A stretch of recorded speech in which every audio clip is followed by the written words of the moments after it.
Hello folks, this week saw the start of what is likely to turn out to be World of Warcraft's Collector's Summer, with the return of the Diablo crossover event, the Greedy Emissary, and the new Collector's Bounty buff. Both of these events have turned out to be a little bit different to what we've been led to expect from Blizzard's pre-event summaries.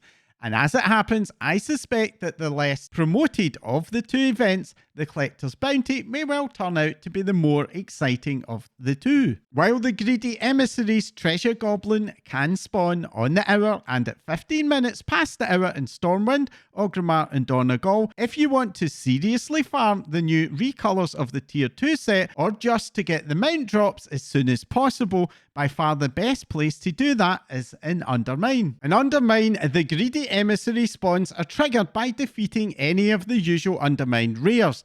This can happen once per hour per rare, and along with the additional spawns at 15 minutes past the hour, this leads to fairly regular spawns of the Treasure Goblin in the zone. As it turns out though, there is another stealth source of those Treasure Goblins, and that surprisingly is LFR. Defeating bosses in LFR can also trigger the Emissary to spawn. I personally saw it spawning about once per wing in a run I did, so it does seem to be fairly frequent that it turns up. Every time you defeat one of the Treasure Goblins, you get a chest, and the first 10 of those chests are guaranteed to drop some of the new event currency, Hellstone Shards, with subsequent chests only having a chance to give you some more. And you can also get a few bonus chests every week from the weekly chests and activities in Donegal and Undermine. I personally found that the drop chances for the new mounts and the other direct rewards from the rare are moderately high, so I suspect that most people will finish farming the rare quite early on. So it will, I think, be a good idea if you haven't started to get going soon, as it's for sure a lot easier to defeat the rares with help from other players. Moving on to the Collector's Bounty, and just before the event's launch, Blizzard announced that the drop rates for the Legacy Raid and Dungeon mounts, along with some other rare loot drops, were being increased by a flat 5%. What this means is that a 1% drop mount, for example, will go up to 6%. This announcement did cause a little bit of confusion, as it sounds a lot less than the 10 times increase that Blizzard had previously promised. But as it turns out, that early announcement was for an up to 10 times. And guess what? If you take a 0.5% drop rate and multiply it by 10, you do get 5%. So technically, both of those announcements were correct. However, I do think that this serves as a really good reminder to all of us to be careful with marketing announcements, especially when they use those magic words "up to." Overall though, this does mean that the minimum drop rate for mounts in the event is 5%, which equates to a 1 in 20 drop chance. This is actually quite a high drop rate, especially for World of Warcraft. Now, it is worth pointing out that this does not mean that if you do 20 runs, you will definitely get a mount. Probability is very counterintuitive, and runs of bad luck can be very long, but so can the runs of good luck you sometimes get. Overall, if you're someone who has been thinking about getting into the collecting side of World of Warcraft, but don't really know how or where to start, I do have a suggestion on what to do to get going with this event. Head over to the website simplearmory.com and enter one of your characters into the space at the top. Simple Armory is a great tool for collectors. It displays collection items in a grid format, making it very easy to see what you already have and what you're missing. But when it comes to this particular event, it has another trick up its sleeve. Click on the Show Planner option on the Mounts page and you will get a personalised mount farming route. The Mount Planner specifically targets raid and dungeons, which just happen to be the very mounts that benefit most from this event. It was this mount planner that was the main starting point for my own mount collecting journey, which took me from less than 100 mounts back at the start of BFA to over 1,000 today.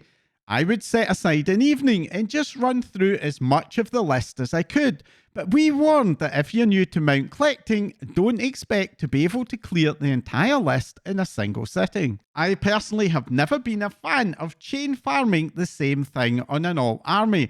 I much prefer to run through a series of different types of content. And this is my personal tip to anyone who wants to get a collection started, both during this event but even after it ends. Another really nice boost for collectors this week has come with a bit of a revamp to the Trading Post Traveller's Journey bar. Up until now, the bar, with the exception of 2 bonus months, allowed us to collect 1,000 points, which would award us 500 Traders Tender, along with a bonus reward, which some months was really good, but other months, not so much. This month, the bar has been extended to 1,400 points, and now awards not 1, but 3 different items at different stages in the journey. On top of that, the pacing of the additional Traders Tender has been reworked and now totals 1,000, meaning that we get 1,500 in total for the month. I personally think that this does make the Trading Post a bit more interesting, and I would like to see Blizzard make this the norm. Sadly though, the July Trading Post preview has been updated and now does imply that this is more just a special one-off. And finally, for the live game, this week the Galagio reward track, the Renown-based raid progression system, reached its penultimate step. This step awards the final power buff of the season, taking it to a full 18% DPS and healing. With Season 3 likely to start around the 12th or 19th of August, we've likely only got another 5 to 6 weeks to complete any seasonal raid goals, meaning that now is the time to get cracking to finish them off. And staying on that collecting theme, next week we'll see the final step of the Raid Renown track opening up, which will award the Furious Florendo, a mechanical dinosaur mount, along with a brand new portal to the raid entrance. The Renown rewards can be earned even in LFR, so it's actually not very difficult to get them as long as you're not majorly behind on Renown. Sadly, the catch-up is quite limited, and you can only learn 2 steps per week if you are behind. Moving over now to the patch 11.20 PTR, and this week has seen Blizzard open up testing for the returning dungeon set for Mythic Plus, which is Dawnbreaker, Arakara, Priory of the Sacred Flame, and Operation Floodgate. Now, many of these particular dungeons turned out to be the more challenging of the respective seasons, and the good news is that the developers have decided to make a few targeted revamps of those dungeons to address some of the main pain points. For Arakara, the final boss gets a bunch of effective nerfs, with the cultivated poisons now only targeting 3 players and its damage being more spread out over time, hopefully making it a lot more manageable for healers to support those players who cannot self-dispel. And the dreaded Cosmic Singularities damage has been reduced by 50%, which should, I think, at least make it survivable by a tank, although probably still not survivable by any DPS who manage to get themselves sucked in. For Dawnbreaker, the first boss, Speaker Shadow Crown's rotating beam is getting a nerf, and for Operation Floodgate, Big Mama's Tank Buster is getting a much needed 20% nerf, and we're also getting some more time between her barrier casts. Floodgate is also getting adjustments to the very dangerous ad pack that guards the weapon stockpile just after Big Mama, but most importantly, the developers have taken Bubbles outside and put it where we players won't have to worry about it again. Priory of the Sacred Flame was a major outlier in difficulty in Season 2, being around 1 to 2 key levels harder than the other dungeons.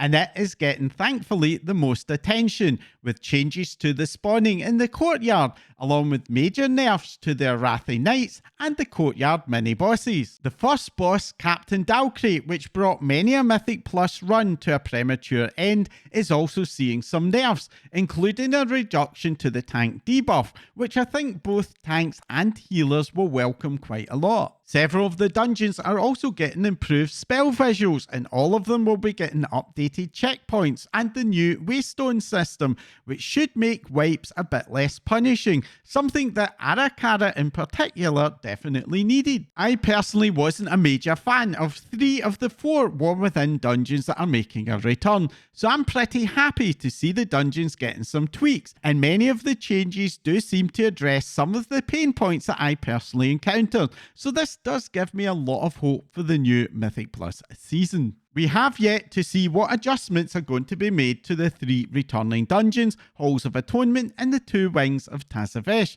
but to date the development team have a good record when it comes to revamping those older dungeons, the one notable exception being Grimbatal. And as a fan of both Halls of Atonement and Salia's Gambit, I think that this season does have a lot of potential to live up to the very high bar that was set by Season 2. On that subject, there has been no mention of any changes or adjustment to the affixes or reward system beyond confirmation that the Keystone Master, Keystone Hero and Keystone Legend thresholds will be unchanged, which I suspect means that the developers plan to continue with what has been a winning Mythic Plus formula. Now, my final update for this week is one that is decidedly less pleasant.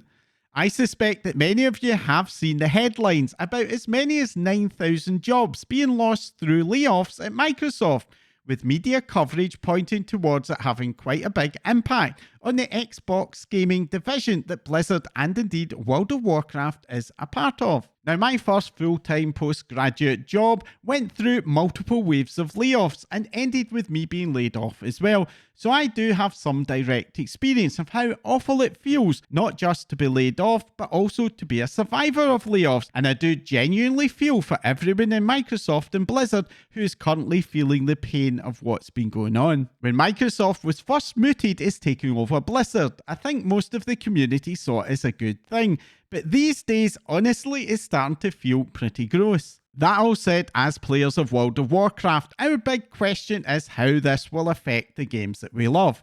And that's perfectly okay. We invest a lot of time and money into the game, and it is ultimately Microsoft who has an obligation to the staff under them. The 9,000 job loss figure, while enormous, applies to the entirety of Microsoft and not just to the Xbox division.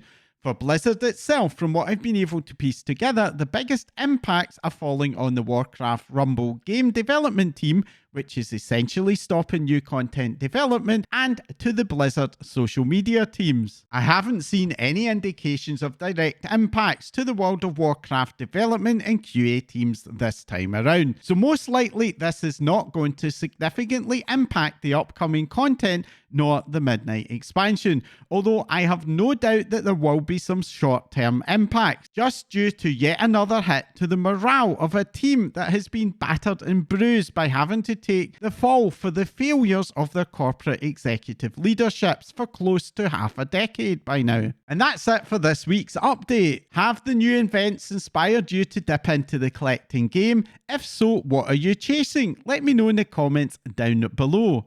And if you found this update helpful, entertaining, or even just plain annoying, then do let me know by hitting that like icon. And if you want to support my channel to grow and help me to make more of these videos along with my other content, then do hit that subscribe button right now before you forget. And if you don't want to miss out whenever I release a new video, then as well as subscribing, you can follow me on social media. My links are in the description down below as well.